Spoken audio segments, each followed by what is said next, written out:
Namit. Sana na mga recipe ang ating gustong ibahagi sa inyo. Meron tayo ditong ginisang gulay. Ayan. Katapos natin gisahin.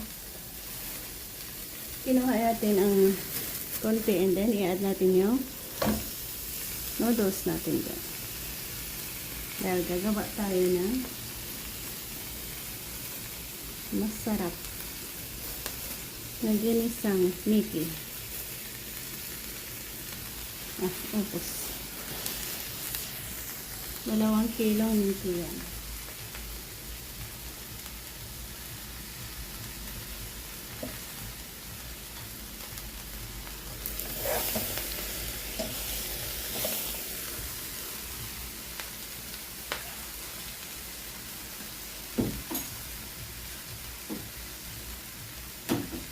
Kaya ako ay anda konting tubig para hindi lumikit.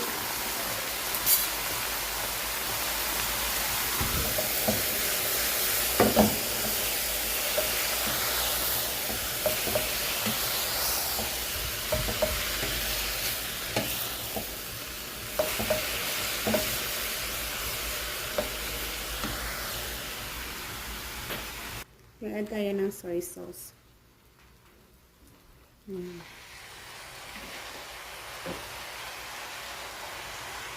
Halo ulit.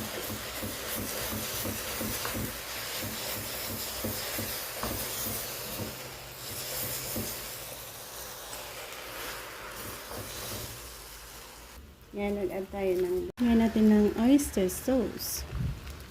Dagdag sarap.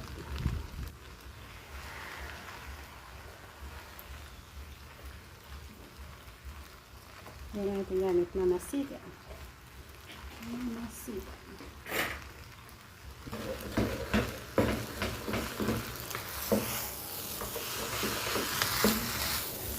Mix yan lang. And then, pwede na tayo ibalik yung mga gulay natin kanina na ginisa.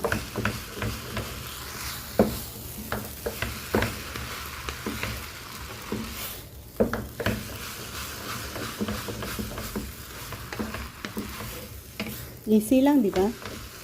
Napaka-easy na. Ginisa. Ayan, ibalik natin ito.